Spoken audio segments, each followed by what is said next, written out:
Evet, bugün yayınımıza kim geldi? Estetik ve plastik cerrahi uzmanı Ebru Yörük bizlerle. Hoş geldin. Ebru hoş geldin. Hoş bulduk. Nasılsın? Çok iyi, çok teşekkür En ederim. son bir hafta önce görüştük seninle. Evet. Peki. Bayağı özlemiştik zaten. Evet. Post bariyatrik cerrahi Latince ismiyle, daha doğrusu obeziteden sonra yani değil mi o mide kelepçesi veya bilmem şeyden sonra aşırı zayıfladıktan sonra kalan fazla deri parçalarından nasıl kurtulacağız? Halkın veya bizim anlayacağımız dille bu. Bu nasıl bir işlemdir? Kimlere yapılır? Nasıl yapılır? Bize hemen kısaca böyle bir başlangıç yapalım mı? Post bariyatrik cerrahi nedir? Ama zayıflamanın arkasından olan şey değil mi? Evet, Tamam, evet, okay. zayıflamanın arkasından olan şeyler. Şimdi bariyatrik cerrahi son dönemde çok popülerleşen ve ülkemizde, dünyada çok yaygınlaşan bir cerrahi. Obezite ve morbid obezitenin yarattığı ek sorunlarla birlikte bunlardan kurtulmak için, daha hızlı kurtulabilmek için bariyatrik cerrahi çok yaygın olarak yapılıyor. Zayıflamanın arkasından hastanın vücutlarında ciddi değişimler meydana geliyor. Deri fazlalıkları, sarkmalar. Dolayısıyla biz sonra estetik cerrahi olarak, müdahale olarak bunları düzeltmeye başlıyoruz. İnsanların hayatlarını ve bedenlerini geri vermek üzere. Ben şimdi bir şey sormak istiyorum. Şimdi göğüsten gelelim. Meme emziren bir annenin sonrasında işte sarkma oluyor diyoruz ya. Bu nedir mesela? İşte 9 ay hamilelik sırasında hemen şişmeye başladı diye düşünelim. 9 ay arkasından emzirdi. 1 sene, 1,5 sene hatta 2 sene emzirdi diyelim. 3 senelik bir deformasyon. Yani tırnak içinde söylüyorum, bence deformasyon değil ama rahatsız olabilirsiniz sonuçta. Boşaldığı zaman bir sarkma oluyor değil mi? Yani bunun için, yani normal bir sarkma için 3 sene yeterli oluyor mu gerçekten? Farz edin ki ben birdenbire kilo almaya başladım. 3 senede çok kilolu olarak kaldım. 3 senenin sonunda tekrar eski kiloma geldim ama bende yine bir sarkma oluyor mu? Nedir onun süresi? Yani aslında deformasyonun süresi yok. İnsanlar var. Bazı insanlar gerçekten çok deforme olmadan bu süreci atlatabiliyorlar. Gerek emzirmeyi, gerek bariyatrik cerrahide zayıflama sonrasında, ama çoğunluk o kadar şanslı değil. Ne kadar uzun süre o kilolarda kalındıysa ya da o kadar büyüdüyse vücut, aslında o kadar fazla bir deri deformasyonu var. Derimiz her şekilde deforme oluyor. Evet, çok sonrasında evet, yani hani emzirme sonrasında diyelim, meme çok uzun süre çok büyük kaldıktan sonra meme dokusu bir anda geri çekilince deri buna o kadar hızlı adapte olamayabilir. Dolayısıyla sarkmaya dönebiliyor işler. Deri fazlalaşıyor, içerideki doku kalmıyor. Yine dediğim gibi hani hamilelik sonrasında da buna benzer cerrahiler yapılıyor, ama çok ciddi zayıflamalar ve kilo vermeler sonrasında yapılan cerrahiler aslında birbirine benziyor. Sadece çıkan dokular ve seanslar ve yapılan işler biraz büyüyor.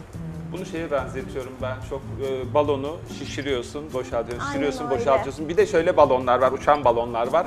Onu uçan balon, havayı basıyorsun içine, ondan sonra kalıyor 24 saat öyle. Sonra ağzını gevşettiğinde o balon gene öyle kalıyor, küçülmüyor artık. Doğru. Çünkü uzun süre öyle şiş kalmış. Uzun süre çok obez kalanlarda kilo hızlı verseler de, yavaş kilo verseler de hiçbir şey fark etmiyor. Değişmiyor. Yani Ben dış de deri gene öyle çok kalıyor. veriyorum, yani bir balonu çok uzun süre şişili bırakıp oradan oraya salladığınız ve balonun kendisini deforme ettiğiniz bir süreçte o balonun içini artık boşalttığınızda da balon yerine dönemez. Yani hızlı bir inip çıkmada evet balon toparlayabiliyor kendini, ama deri o kadar şanslı değil ne yazık ki. Farz edelim ki mesela bir 100-150 kilonun üzerinde birisinin zayıfladığını düşünelim ve tabii ki bir sarkma oldu.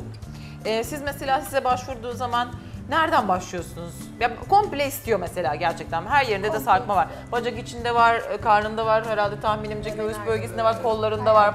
Nereden başlıyorsunuz? Fazla derilerden tek celsede boşayabiliyor musun? Aa, evet, bir yatışta yani her yerini yapmıyorsunuz herhalde değil mi? Yapmamak daha doğru bir seçenek. Ancak hani tabii ki de biz bunları seanslara bölmeye çalışıyoruz. Kombine cerrahiler hastanın durumuna göre planlanabilecek şeyler. Çünkü bir anda hepsini yaptığınızda hastayı kaldırmanız ve hayatına devam ettirmeniz çok ciddi zor. Birincisi genel anestezi süresi uzuyor, çıkan doku miktarı çok fazla, kan kaybı, bunların hepsi aslında büyük tehlikeler, bizim için de tehlikeler.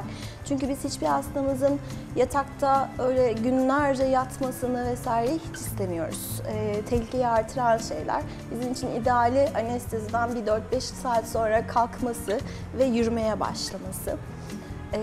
Dolayısıyla kombine etmek lazım. Nereden başlıyoruz? Genel olarak alt vücut kısmından, yani karın, Yukarıdan kalça. aşağıya doğru mu, aşağıdan yukarıya doğru mu gidiyorsunuz? İlk etapta genel olarak ilk istedikleri şey karından kurtulmak oluyor. Değil mi? En Göbek. çok deformiteyi orada görüyoruz çünkü. Yoksa evet, yani baştan başlarsak yüz boyun germeden meme dikleştirmeye, sırt germe, kol germe, karın, Bacak içi. kalçanın şekillendirilmesi, Aa, kalçanın evet, doğru. şekillendirilmesi İç bacak bizim için de öyle. Evet, ve iç uyluk bacak, germe. uyluk germeler, bunların hepsi sırayla kombinleyerek ya da tek başına yine hastanın durumuna göre karar verdiğimiz şeyler. Peki dikiş, mesela metrelerce bir dikişten bahsediyoruz yani herhalde diye düşünüyorum. Evet, büyük izler var. İzler Evet. kalıcı. Zaman içinde azalıyorlar. Ama deformasyonun kendisinden daha iyidir izler genellikle. Evet, Ha, o işte onu kadar. soracaktım.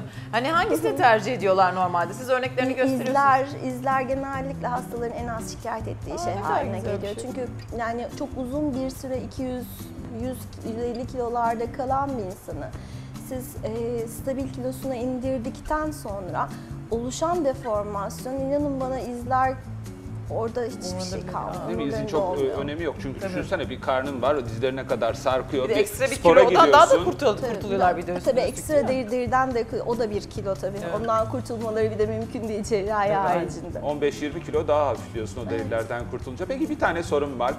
Doğum sonrası karın sarkması, bunun karın germe ameliyatı post bariyatrik cerrahiye girer mi, girmez mi?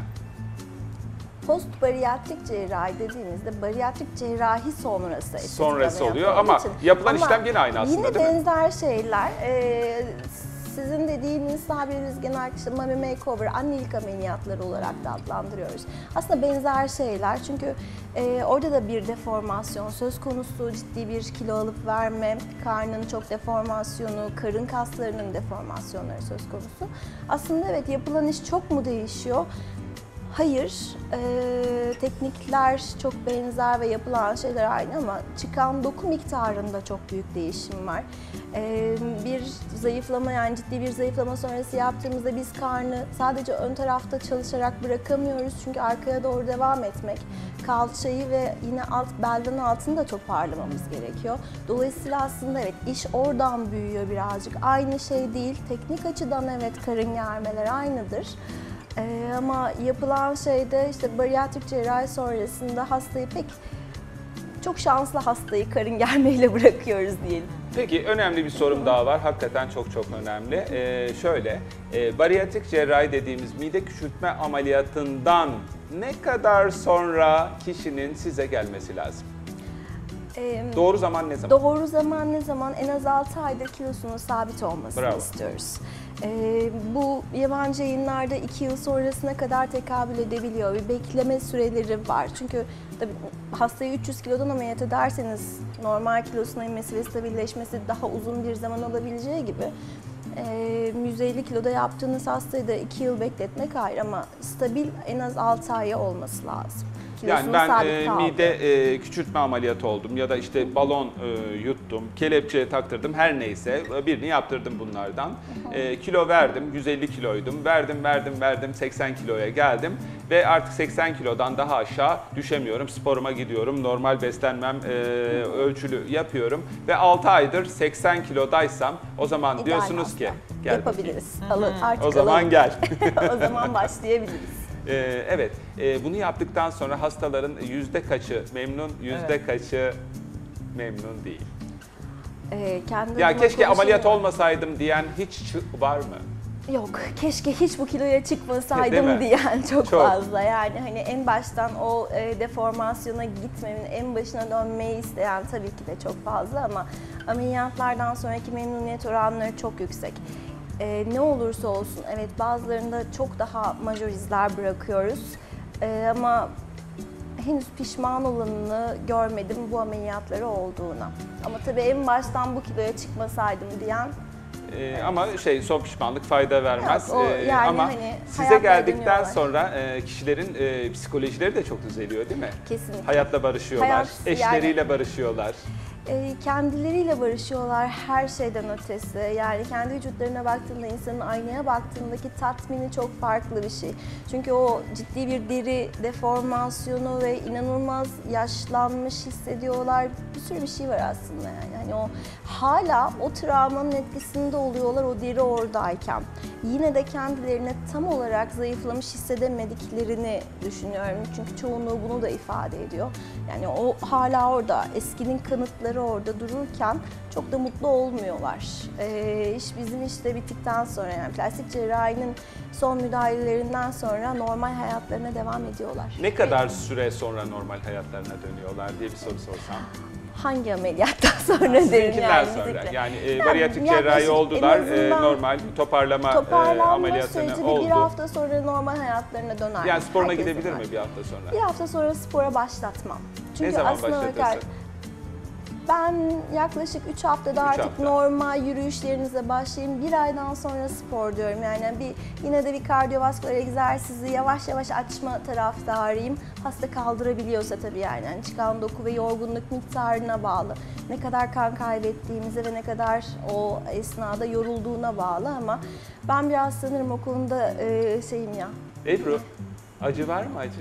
Var tabii. Yani sonrasında acı oluyor mu? Ağrı oluyor mu? Yani ne kadar Ağrılar süre tabii ki de canı var. yanar? Yani hani ama yine aynı şey hangi ameliyat? Karın germe Karın evet, germeden bizim açımızdan bahsedelim. ağrılı bir ameliyat ama bu ağrı kesicilerle geçmeyen ya da sürekli ağrıtan bir şey değildir karın germe ameliyatı. Hareket ettiği sürece, yani o karın kaslarının şimdiye kadar çok gevşemiş olan, onu hiç kullanmayan insan grubuyla karşı karşıyayız. Onları biz şekillendiriyoruz, tekrar daraltıyoruz. Dolayısıyla bu tabii ki de bir ağrı demek. Çünkü o kasları o saate kadar pek hissetmiyor oluyorlar. Biz orada da bir işlem yapıyoruz. Peki kol germe ve uyluk germe, bacak germede ağrı Çok olur mu? ağrılı değil. Onlar da yok. Bir tek en ağrılısı karın germe. Orada biraz ağrı oluyor. Onun haricinde korkacak çok fazla Çok bir da şey fazla yok diyoruz. bir şey yok, evet. Peki ayağına sağlık diyoruz o teşekkür zaman. ederim. Çok Bizi mersi. bilgilendirdin, izleyicilerimizi de bilgilendirdin. Çok Efendim teşekkür operatör doktor Ebru Yörük, plastik cerrahi ve estetik cerrahisi uzmanı. Ayağına sağlık diyoruz. Ve Bugün korkacak hiçbir şey yok. Her şeyin çözümü var diyoruz. aynen ölümden başkası yalan diyoruz. Eğer bir tek ölmek var, onun haricinde her şey geriye döndürülebilir. Üzülmeyin diyoruz.